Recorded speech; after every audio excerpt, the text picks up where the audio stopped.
In churches nowadays, the term ministry is thrown around a lot, but for the 21st century Christian, it generally means working for the church. But has it become more of a career than a calling? For this episode of Camping Chair Chats, I had a lovely talk with Faith as we discussed our different church backgrounds, the effects of a ministry-focused church, and the rise of the career Christians.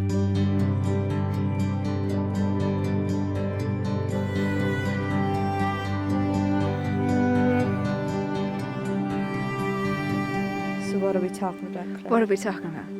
Hello and welcome to the world of ministry. Words of ministry. The wonderful world of ministry. Wom. Anyway. Yeah, I wanted to talk a bit about ministry because... My favourite subject. Yeah, I've noticed that in programmes, it's come up quite a lot, like in terms of mega churches and practices that they've been doing have not been great, but that they've always come at an angle that have just been a bit like, we hate Christians, like Christians are a bit rubbish. And so as someone who has dealt with a lot of hurt and trauma from churches and organisations, I just wanted to kind of like talk about it maybe from my point of view a bit as well, because it's I think it's important that we do speak up about the ways that church have treated people, but also to show that there is a better way. Yeah. There is a better way out. So yeah, I just thought if you got any questions, ask me. but really, it's just to let people know where I'm coming from. Yeah. And I grew up in the church,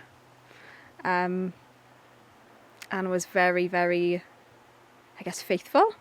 Yeah. And I think as a teenager, I was like, this is it, ministry is my thing. Yeah. I don't even know why, but I grew up in that, like, you know, the early 2000s when Hillsong, can I mention Hillsong? Well, Hillsong were really popular anyway. Yeah. And Hill United sort of came out, and I was just like, oh, all I want to do is like be a worship leader, and all the albums were coming out. So I guess for a lot of us in that generation, it was really the in thing. To be like known and seen. And I have to say, it is definitely your generation. Yeah.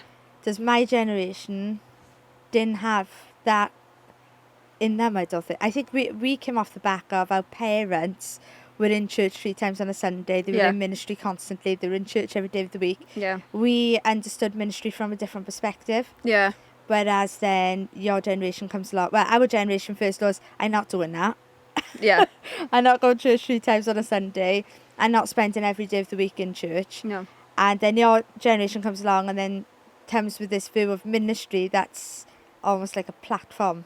Oh yeah, it was like an absolute entertainment platform. Stuff. Yeah. Because if you liked music, that was like the way to go, and you didn't want to go necessarily the secular way. So it was just like, oh yeah, this is a really good thing to get into, and it was really cool. And you know, we had a youth band in our church, and it was a struggle to get in. And really? Because it was all the cool guys, and I wasn't cool. I was a bit awkward, as I still am. But no, but it was like I remember when I was 13 speaking to my youth leader, and I said, why am I not on the band?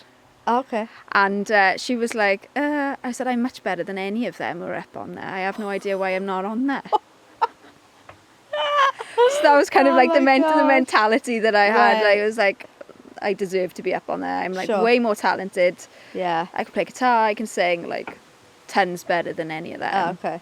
So, but the church kind of bred that. I think there was almost like that competition.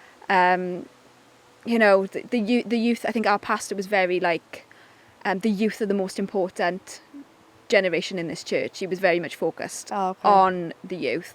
But so much so that he was our youth leader as well as, when there could have been other people, but he was heading it up. And so there was like quite a big thing. Yeah. And then, do you know when you go to school and you have your work experience? And so like work experience for everybody else was going into a shop, because I went to a private school, so a lot of them went to their parents' businesses or went to a solicitor's office, and I was like, oh, I don't know what I'll do. So I like literally did work experience in my church. So I was like, it was like one day I was they had a play group, so I did the play group. Oh, okay, sure. And then, another day was like somebody I knew was their funeral, so I had to go and learn how to like do the funeral. Sure. And then they had a business as well on the side as a bookshop, so we were prepping for a camp, and we were the book stuff. So like for me, ministry has always been like a job. Okay, sure. Yeah. You know, there was never, I guess, to a degree, Jesus kind of didn't have anything to do with it. Mm-hmm. Do you know what I mean? Like, looking back, it was just like, no, it's just a good way to get money. And I think that I've carried that for a really long time, even up to like, maybe like a couple of years ago, where I was just, how can I earn a job? How can I earn money as like a worship leader? I hate that, but I hate it. It's like so bad. It's so bad. But I think when it's so inbred in you, that you almost don't know anything else. And then the influence is coming from like the American churches. Sure. Where, you know, I was part of a church, and my American counterpart was being paid. And I was like, I'm not getting anything. And they were being paid for, you know. To do what? Just play on Sunday? To lead worship. Well, it was, you know, their role was to head up all of the worship stuff. What's so hard with that? I don't know. Well, to be honest, at that church, it was only me, so it becomes difficult because we put on a show. And when you put on a show, you've got to provide the level of entertainment with lights, and you know, you've got to have all these rehearsals to make sure it sounds great. And when you have all that, it requires a full-time job. When worship isn't a full-time job, worship is your life. It's a sacrifice. You give your life to it. You don't get paid for this. This is something you give freely. You know, it's a free flow. Worship is, and so that's why I hate. Nobody in our church just paid for anything. Although, you know, now and again you get gifts or whatever to say thank you for doing certain things now, because we recognise that some things are hard work and deserve recognition. But as for being paid to lead worship, you're having a laugh. But I think it's just become the norm, unfortunately, that, you know, people will go to places that they probably shouldn't be at because the money's there and they get to do something.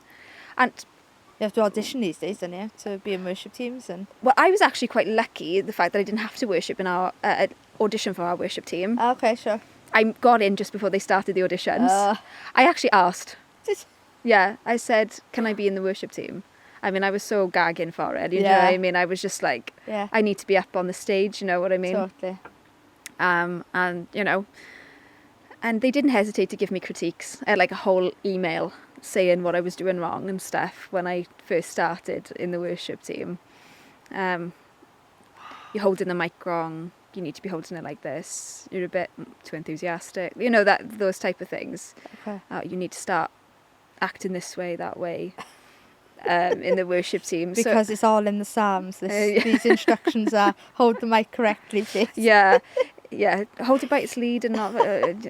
It's just like all that kind of rubbish. But you get used to that, and so everybody I knew was just that was the way it kind of went. So in terms of like church, I guess I found it hard as well because you're striving to be known, right, for something, and then when you get that like recognition, or the compliments, then that's what feeds you, right. And so you're like, oh, how can I get more? What can I do? How can I guess, be perceived to be a bit holy?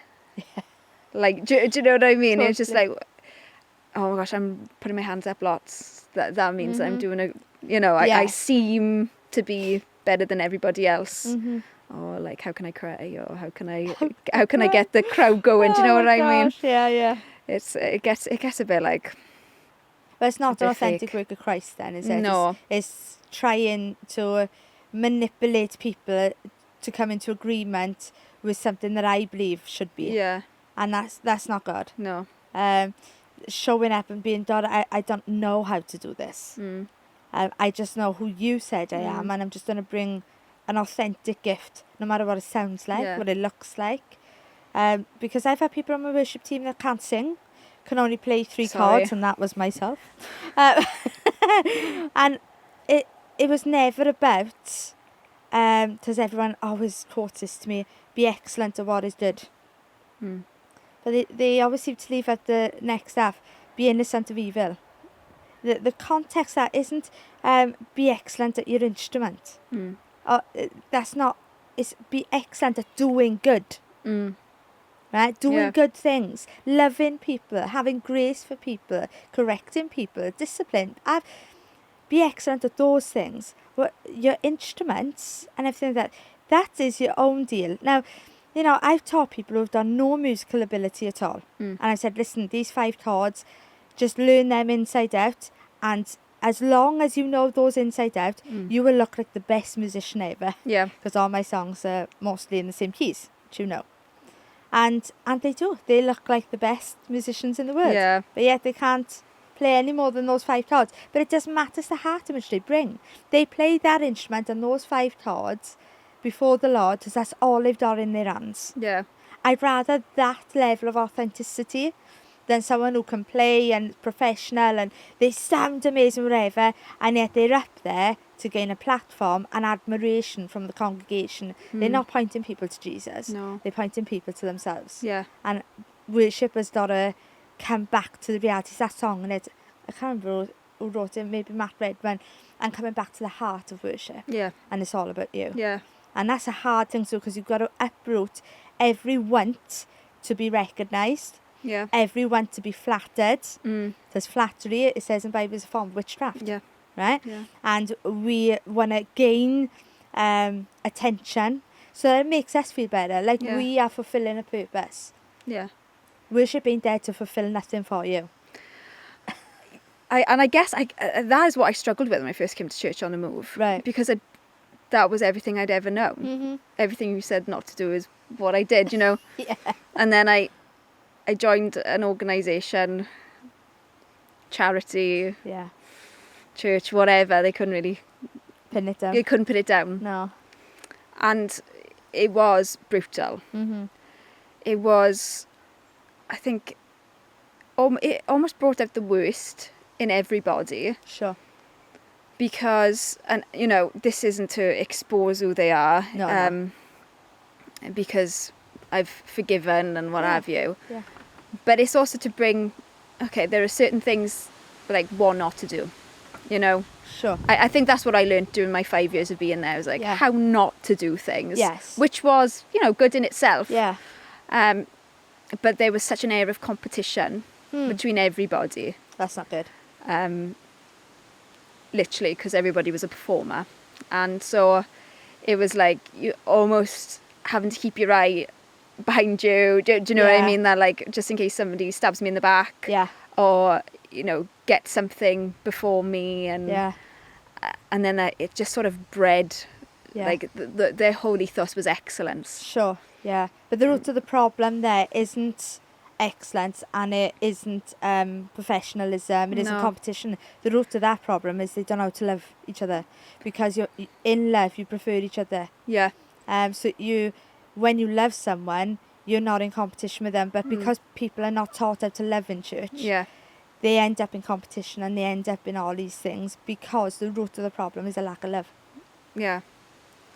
It's so hard, isn't it? Like, so hard in it, just like, because there was no love between anybody. As much as they would say, you knew there was just that fakeness, and you were always like, there was always like a certain amount of people that you knew that would go back to like the directors, because that, unfortunately, that was one of the rules, is if any negativity was spoken about the place, then they would go, somebody would have to report back to the directors. And I was pulled into a few meetings because of my attitude, and I was literally gaslit into saying, like, they were like, no, you don't mean this about us, this is what you mean. Oh, okay, sure. So it was like, oh yeah, okay, no, I don't. But you're treating us awful, you know. Yeah. And they were like, no, we're not. It's twofold, isn't it? You've got what they've got in their head is a vision and a standard that they are trying to attain. Yeah. If anybody counteracts that, they don't want that. No. Right? But because they are attaining a reputation.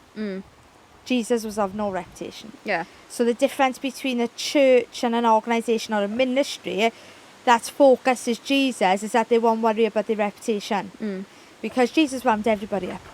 Yeah. Right? You know, can you imagine if we went into a church today and started whipping people, turning their tables and chairs over? It's just like, no.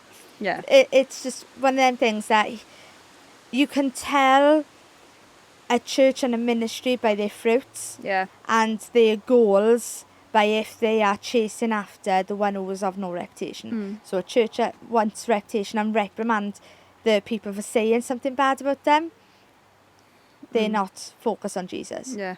So, you know, I like to be careful about these types of things because we've been to previous churches before Dad planted this church in Wolf. And I don't like throwing the baby out of the bathwater. No. Because there would be genuine things that I would have learnt in a desert place, in a wilderness, where not good stuff happens. No. That if I walk through life and check out everything in that place because of certain people, then I would have missed out on some truths. Oh yeah, absolutely. Do you know what I mean? And like in our second church, the pastor, I mean the church imploded and doesn't exist now, but he wouldn't have any youth on the worship team. And at the time I thought it was terrible. Yeah. Terrible. Right? Now I think thank the Lord. Yeah. Thank the Lord for that, because Davids have to be trained in a field. Yeah. Musicians have to be trained behind closed doors. Yeah. Right? You don't wheel them out in front of people at that young age when they don't have the capability to discern what is of God and what is not. No. They will learn from adults doing stuff, and they will learn how to not be authentic. Yeah. And so your job as a parent, as a youth leader, as a pastor, is to make sure that what you are breeding in them is a genuine thirst and hunger for Christ. Yeah. Oh yeah, absolutely. I mean, I think that was the issue as well when I was in my first church. I was 16 when I started being in the main worship team. Yeah. And I guess I just didn't know how. No.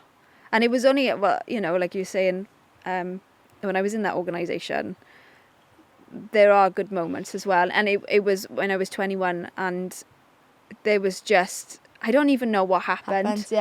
But it was just like, I was so hungry for God in a way I hadn't been before. Yes. And that was kind of like a really big switch in my life where I was like, obviously wanted to do stuff for God, but it was like I wanted Jesus for the first time, like properly.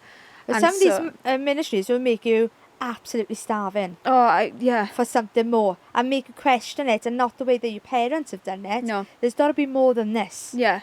And so I think it's the Moses situation here. There's got to be more than this. They've given me everything. I've got all the riches. I've got all, but there's something missing. Yeah. There's this purpose that's missing in my life. Yeah. And I think some of these ministries, though God never intended for there to be such controlling and, you know, these type of ministries to be out there, he will turn everything to good for those that are pursuing him and for those who will love him. And he will use these ministries, I shouldn't say uses, he wants to use these ministries to do that, but what he'll do is he'll turn it around to do those things. Yeah. Do you know what I mean?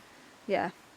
It's just it's hard when you go through it, isn't it? Yes. I think the important thing with ministry, you've got to, what is it? I think people don't even actually know scripturally what ministry is.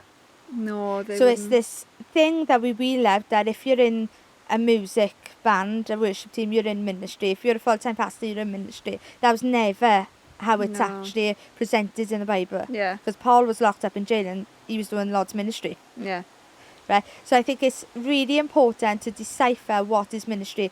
And even if you look at how we run our culture today, so we've got sections within politics and policing, Ministry of Defence, Ministry of Protection.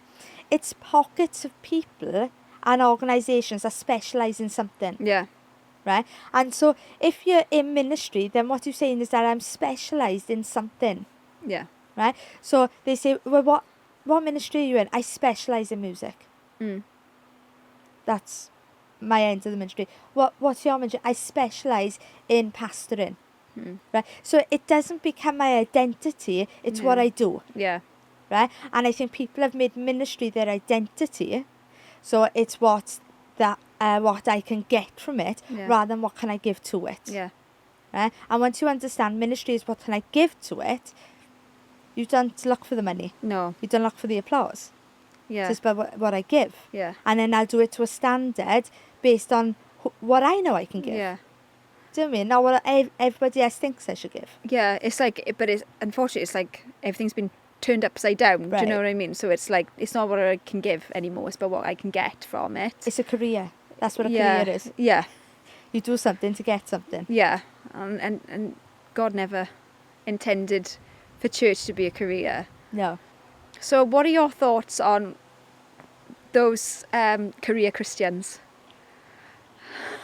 Career Christians. Well, those are like part of the ministry, and you know, they just, you don't want to berate them. It's not about this, but like that they've made their whole life about making Jesus a career, I guess.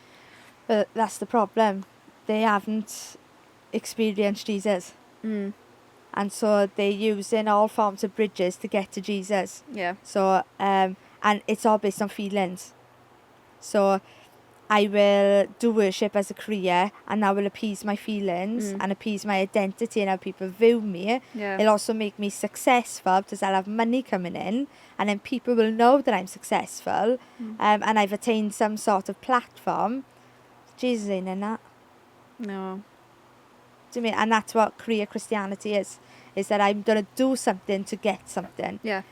Career Christianity says that my identity is in what I do, whereas just being a Jesus follower is I do everything for him regardless what it looks like. Do you think people though think that that's what they're doing? They think that they are going for Jesus instead of the career, but they are actually going for the career I don't instead? think they've researched it. And the amount of, listen, I asked you this question when I first came to church. If you're a worship leader, have you studied what worship leading is? And loads of people go, well, yeah, you know, it's in the Bible. No, tell me, what is worship leading? Yeah. Give me scriptural evidence for worship leading.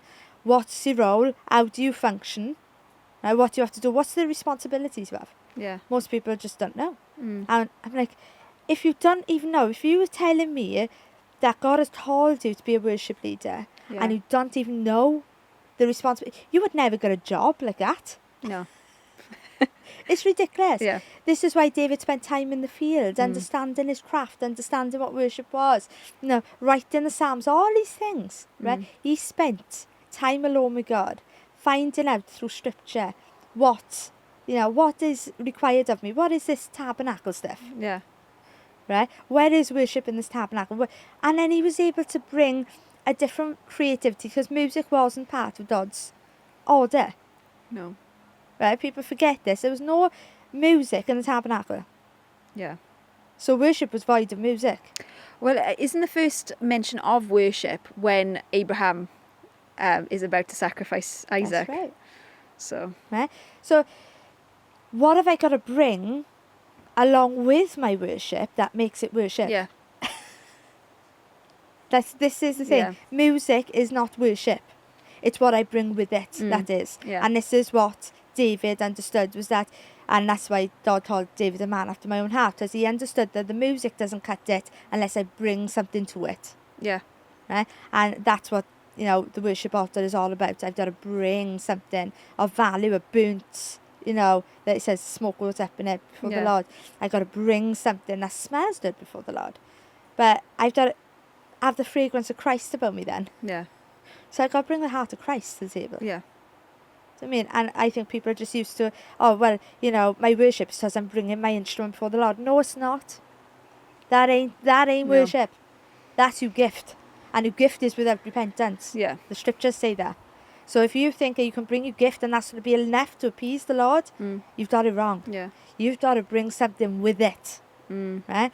But because people don't, you know, people say, I'm called to be a pastor. What is it then? What do you have to do? What's the responsibilities? How do you... They don't know. Just like, what are you doing? Yeah. The truth is in the word. Yeah. And if you're going to strive to do anything, strive to go through his scriptures. Right, and find out what the heck have I got to do? Yeah. What is required of me? Yeah. Right? But these people, career Christianity, they want to do the things without the spiritual responsibility that the Lord places on them. And half of them, they don't know what it even is. No. Which is sad. I find it sad. Yeah, it is sad. So what would you say to those people if they were like, no, I'm not a career Christian? Research what you are. Yeah. It's all in the word.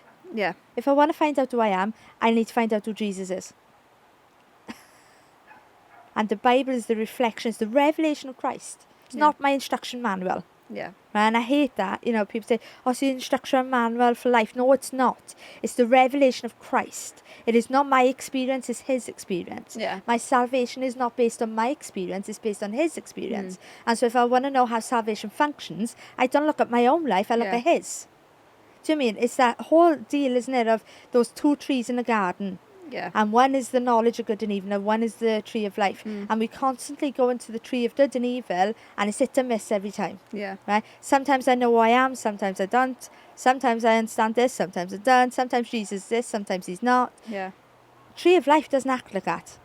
No. Why? Because it's only Christ. The tree of life is Christ. Yeah.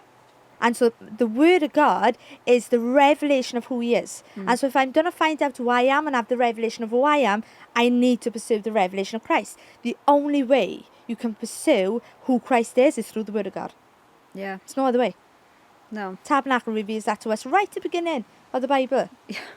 It's not hard. Right? No. But people haven't done the discipline to find out who he is. They want to go by feeling. So Jesus now to them is a worship song and they get the tinglies. Now they know Jesus, the presence of God's in the room. Wow. It's just unbelievable. You want to try and tell that to Chinese Christians who are underground, getting tortured for their faith? Absolutely. That Jesus is now confined to you having the tinglies with a worship song? Yeah. I was thinking about this, you know, before today, just saying like, you know, ministry. I was like, if people really knew what was going on with the persecuted church right now, there's in Pakistan now, there's Christians who are, you know, their houses are being burnt, the churches are being burnt, and it's like we have no clue. No, we are so focused on trying to get the best #1 song on the Christian charts, or look at our merch, look how good this merch is. It's really cool, isn't it, for this season, this summer season. And I'm just like, these people, they know that this could be their last day. Yes. When they're worshipping. This is your perspective, doesn't it? Yeah. And I think it's important that in the Western church, I think this is not just in the church, in culture, we are the most liberated and free people, and yet we have the most identity issues. Yeah. Compared to all the other countries and continents, because the more freedoms you are given, the more responsibility is handed with them, but we don't want the responsibility. Yeah. So instead we'll make up all sorts of stuff. Yeah. Right, and that's what's happened in the church. Yeah. Is that we don't want the responsibility of finding out who Christ is, because we want to feel who he is. And because we're so based on feelings, then mental health issues become just a normal thing. I feel depressed. Like, don't get me wrong, I really struggle with anxiety sometimes, but like, I think it could become such a big thing. Yes. But I always think about the most joyous Christians I've ever met, and that was in a rubbish dump in Mozambique. Yeah. And I've never seen children so happy. To be living in absolute filth and squalor. Getting a loaf of bread a day. And then and then you walk into a church sometimes and people they're like, my life is awful. Don't get me wrong, totally understand that circumstances, but there's almost that they've lost the joy and the wonder of Jesus. It's like a child who, parents, and I know parents like this, that every time they take their child to a supermarket has to buy them a toy. To appease the child. They don't want to disappoint the child. So now the child keeps expecting more. Yeah. Right? And when the parent says no, the child sees that as a lack of love. Right? When what the parents should have been doing is teaching the child the responsibility of having the freedoms of being able to go into a shop. Right? Yes, we've got enough money for all this stuff, but we're not going to purchase all this stuff. Why? Because we don't need it. Yeah. Right? And I think that's what church has become. Is a bunch of children who they come constantly wanting, but they don't want to take the responsibility that comes with it. Do you think we have too many options in the Christian world? Absolutely. And, don't get me wrong. Christians should have freedom. Yeah. Right? There are no rules. We say this in the church all the time. There are no rules, right? But there are responsibilities, right? We're not going to chuck a baby out of the bathwater with this one and say, you can do whatever you want. No, you absolutely can't. Right? You can do whatever you want, but you don't have to suffer the consequences of whatever you want holds. Right? But it says, to much is given, much is required. Yeah. Scripture. Yeah. Right? So to those who have, you're going to have to now be responsible for what you got. Yeah. Right? And we don't like it. We don't like the responsibility. Yeah. We want to just show up, present ourselves as this, I'm amazing and I can do this and I can do that. And we don't want the responsibility. Because what often happens, and you've seen the way I live my life, is that for only on 1 hour every 2 weeks I lead worship. That's literally all it is. How many hours do I spend pastoring? Pretty much every other hour except that hour. Well, including that hour, because you are pastoring while you worship. Right. Right? Because what is important is it that hour of worship that I bring? Yes, it is important, right? That hour is special. It's holy, it's set apart, right? Because you don't often, once a week, you get everybody in the same room worshipping together. Yeah. That's special, it's set apart, and it absolutely should be elevated. Yeah. However, there are those other times, which is practically every day in my life at the minute, where people matter. So where's my career goals in this? Yeah. No, you take the responsibility. People see you up the front. You start declaring the goodness of God. You start declaring healing and everything. People are going to want to talk to you. Yeah. You're going to have to pastor. Yeah. You've got responsibilities that come with this. Yeah. And if you think you can pass them off to other people, no. I think that's one thing I sort of struggled with. It was like, because I'm not the most social of people. And it was like, well, you can't just sing. No. You can't just lead people for that hour and expect them to follow you when you're not showing an example. You're not going out talking to them at any other point. But I think... Well, if you're going to lead, that's a shepherd. And the sheep need to know your voice. Absolutely. But we're not taught that, because the most important thing is that you sing, the most popular song that's in the charts nowadays, and how good your voice is that is the definition, I think, of a worship leader for the 20th. Well, 21st century, is it? These big churches where the worship leader comes off the platform, people are not coming to them to ask for advice or wisdom. They come to them for an autograph. Yeah. Wow. Yeah. So, I mean, if that ever happens to me, God, please save me from it. Because my name should not matter. No. Jesus should. Yeah. People should be not being able to see me, but see him. Absolutely. And I hope that my life is a reflection of who he is, so that they see, wow, she's got some wisdoms from Christ that I want to know about. Yeah. Rather than, oh my gosh, she was in the latest magazine and she got this latest song. God forbid. Yeah. I don't want it. Nah. You can keep that kind of stuff. I don't want that. Yeah.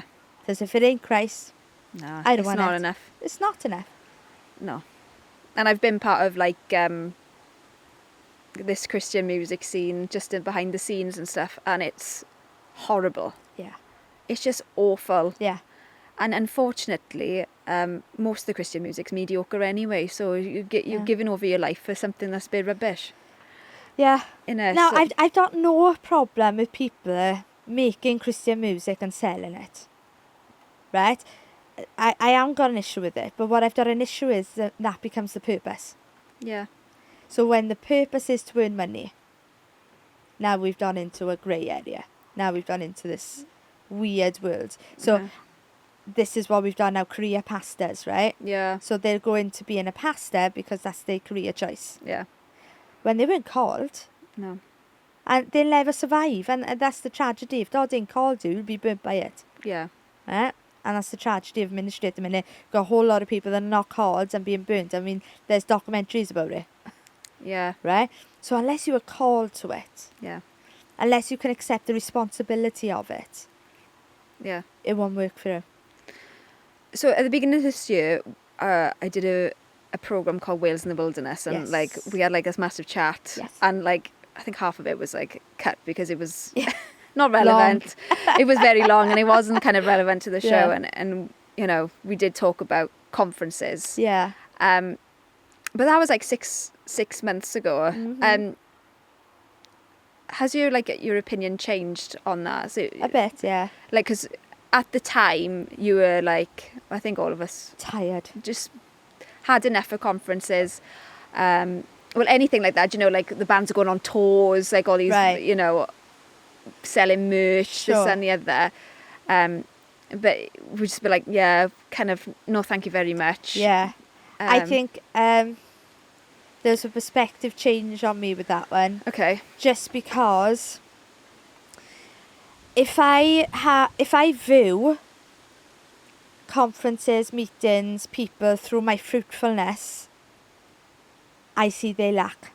And so what I was doing was, because we are well fed in the church, it's revelation every week, twice a week, it's constant revelation, and it's constant growth as well. To me, and it's not everybody has that. Mm-hmm. And so the only means for growth is to go to these things. Go into a well. Yeah. And I can't judge them for their lack because of my fruitfulness.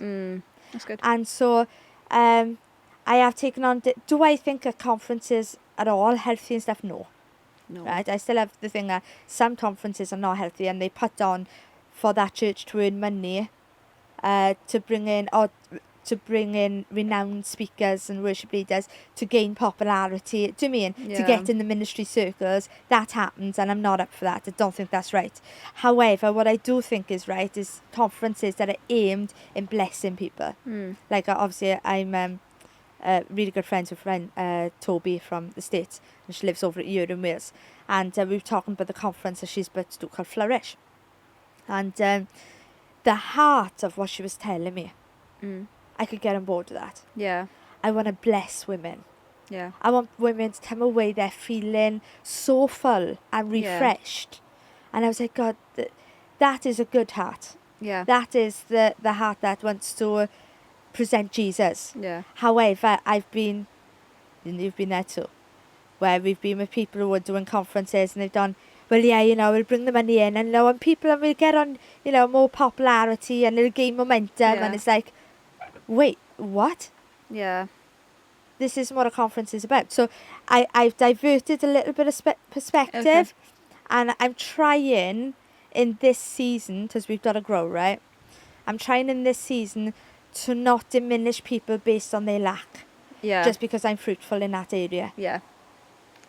No, that's good. Yeah. I mean, for me, because I've been part of ministries that they did do conferences, and I was one of the lackeys, Yeah. and the runabouts. Doing absolutely everything and anything for £10. Absolutely.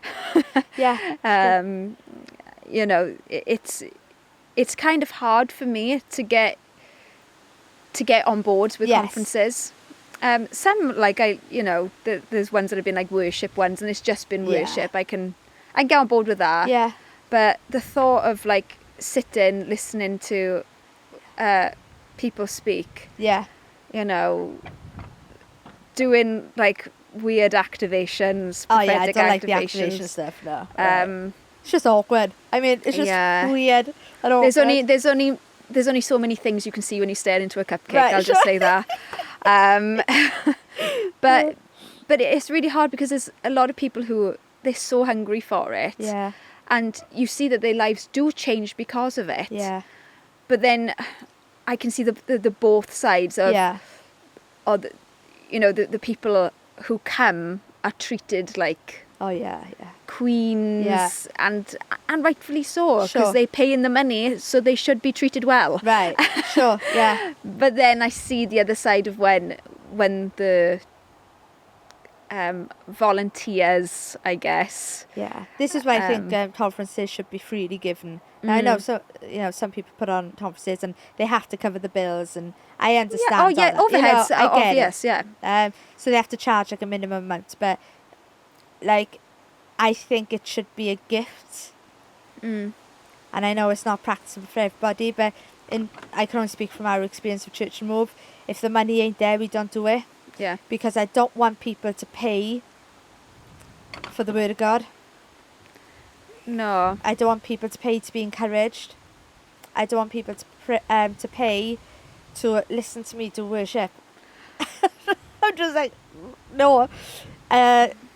There shouldn't be a monetary value to ministry. So I think conferences, I'm changing a little bit of perspective, but I think it's all down to heart and vision. Yeah. I do. And if the heart and vision is right, go ahead and do it. But if it ain't right, don't do it. Do you think it's the same then if they start doing merch? Yeah, I think, listen, I love good merch. Right? Yeah. My son Elijah, he's like collected all of, the Message Tribe shirts of the band and stuff. Oh yeah, like Amongst Wolves and Bright Line and everything. He's got all like t-shirts and stuff. And I love that because it gives you, this connection to Christian music. It has a value in it, it's an encouragement for youth. So I do like good merch, but when it becomes a product of making your ministry successful, you've done it wrong. Only Jesus will make your ministry successful. Merch ain't gonna do it for you. What about merch ministries? Merch ministries? Yeah, so there are specific ministries that are merch. Yeah, but I think, if it's done in the right heart to encourage, to uplift, to bless, to bring honour, fair enough, go for it. Yeah. But if it's done in a way that's to earn money, to, I don't know, to bring your light to the table, then you got it wrong. So, So I think everything is balanced. It's balanced, yeah. I think that's the season I've been going through, is just seeing things in more of a balanced view. Yeah. Because I can be so black and white sometimes. Yeah. But pastors have to acknowledge the grey areas. Yeah. They have to. Because you can't treat one person same as another. Yeah. Because they're different and unique and react differently and everything. So I think part of the process of being a pastor is to understand dynamics of people. Yeah. And so not to categorise people. And so I'm trying not to categorise everybody, but at the same time not neglecting truth. Yeah. And saying, no, this is wrong. Yeah. This is not biblical. Yeah. But yet bringing love and grace into the situation. Yeah. And understanding other people's perspectives as well. Yeah, I was looking into it, and because this was generally meant to be a different season of Is Jesus Really Enough? But it just didn't fit right. Do you know what I mean? And I was doing some of the research, and I was looking at it like, there's just a lot of grey areas. There is. And I really struggled with that because I'm such a black and white person. But I was like, I don't disagree and I don't agree with it, or like, I'm not quite sure, because the other one, the other series was just so definitive. Sure. Don't do this. Yes. But this one, talking about ministry and all of this church branding and sort of doing it as a career, I could just see like pros and cons to both. So it was like, yes, yeah, a little bit more like, I need to have a bit more grace. Yes. And understand that that's okay to have a grey area sometimes, isn't it? But there's a key that Jesus left us with when he was on the cross, and he said this: Father, forgive them because they know not what they do. And so whenever I come across an area where I think, oh, this is wrong, it's wrong, whatever, that line comes in, Father, forgive them, they don't know what they're doing. Yeah. So I'm not casting judgments. I've got to speak truth. Yeah. But I can't cast judgments on that. That's because their experience has led them there. Yeah. And there's a better way. There is a better way. And now my pursuit is, how do I bring them to the better way? Yeah. How do I point them to Jesus? How do I bring enlightenment and the revelation of who Christ is? Simple. Present them with the Bible. Yeah. This Word of God. Yeah. Everything you're going to need to know is in that Word of God. Yeah. If it diverges out of that, yeah, you've missed it. Because Jesus, like in that program, you know, Jesus, is he really enough? Yeah. He's got to be. Yeah. He's got to be enough, you know. And I know that in previous episodes you've talked about churches' experiences and stuff. There's no excuses for bad behaviour. No. Right? So I'm not excusing church's bad behaviour, leadership's bad behaviour. There's no excuse for it. Yeah. Right? Because that's not the way that Jesus behaved. No. Right? And if it's not the way that Jesus behaved, it's not the way that we should behave. Yeah. However, we are profoundly lacking correction in churches and discipline in churches. Yeah. And you know, this one thing that came to me the other day is that correction will look like church hurt to the rebellious. Yeah. Right? It will. And so we've got to bring a balanced line, because there's genuine church hurt and there's rebellious church hurt. Yeah. And there's going to be them two categories. Yeah. And this is why it's important, like what we said right at the beginning, that you don't worry about your reputation. Yeah. Because you're going to have people, and we've had this experience, that come along that claim church hurt out of a rebellious nature because they don't like being told truth. Yeah. Right? Yeah. But then there's this category of church hurt that's come in because leaders have not followed Christ, but have placed yokes on people based on their opinions. Yeah. And how they want the church to run. Yeah. That's not right either. No. But can you see the grey area? Yeah. Right? So both have church hurt. Yeah. But both are very, very different. So I think we have to bring enlightenment to both camps and find out what the roots of things are. What is the root of this issue? Like, we've had a lot of conversations about your experience. What's the root of that? Where did that come from? Yeah. What did that make you feel like? How did that, come about in your life now? Do you mean? Yeah. Because you've got to have these conversations, and if you don't acknowledge your history and your experience, they'll definitely shape where you're going. Yeah. Right? You've got to leave it all on the floor, good or bad. Yeah. Dad tells us, no, treat the good and the bad with both contempt. Yeah. Negativity and praise. Yeah. With contempt. As if they're both untruth. Yeah. Because they won't do anything for it. So, like, before we end, like, as a pastor, how do you sort of go about pastoring those who've come from churches that have really just hurt them so bad they don't know what to do? Like for me anyway, I was done. I was totally burnt out. Yes. Didn't even want to go to church anymore. I mean, I wasn't even planning to come to church on the move. No. I was just going to wait for the tea, just help for the tea. I was like, nah, absolutely nothing. 2 weeks later, whatever, I'm still here. But I can tell the genuine church hurt people. Yeah. They're always in pursuit of a better way. They're always in pursuit of Jesus. Yeah. So it's not as if they're in pursuit of themselves. No. They're always in pursuit of Jesus. Yeah. So I can tell the genuine church hurt ones. The ones who are not genuine church hurt are always there to find themselves. Yeah. They'll find any which way. I mean, if you look at what rebellion, because church hurt, like I said, correction to church hurt people they're the rebellious ones. Those ones are the ones who will bring idols in. They're rebellious people. Yeah. And so it's those ones you can't pastor. No. You can't pastor them. Yeah. They'll do what they want to do. Sounds like Judas, isn't it? He was with Jesus, for goodness sake. Yeah. You can't get closer No. to God himself as living with Jesus 3 years. Yeah. And still didn't get it. Yeah. Why rebellious? Paid him off. Why? Yeah. Because his bridge to fulfillment was money. Yeah. Right? But genuine church hurt people, their bridge to fulfillment is Jesus. Yeah. They don't want anything else. No. They've searched everything. Yeah. Nothing fulfills it. They want Jesus. Yeah. So those are genuine church hurt ones. You can pass to them. Yeah. Like say, right, this is what Jesus says about you. This is what God's got in store for you. Yeah. Do you know what I mean? You can pick them up, and they're so teachable. Yeah. And you know, it doesn't matter their character, if they're hard work, whatever. They're still teachable, and they listen to wisdom. They listen to the word. They read the word. They partake in finding out about who he is. They're not genuine church hurt people. Yeah. Don't do that. They remove themselves. They isolate themselves. They don't want correction. They don't want conversation. No. And you can't pass to those. No. And so I've taken the burden off myself. I'm not there to make you into who Jesus wants to be. I'm here to invite you. And if you don't want the invitation, it's fine. Yeah. But part of my journey is to invite people onto it. Yeah. That's all I can do. So. Yeah. So then, that was good. Yeah. That was good advice, by the way. Very good. Advice. So, yeah. Cool. So I think this podcast is over. Established. There's a lot of grey areas.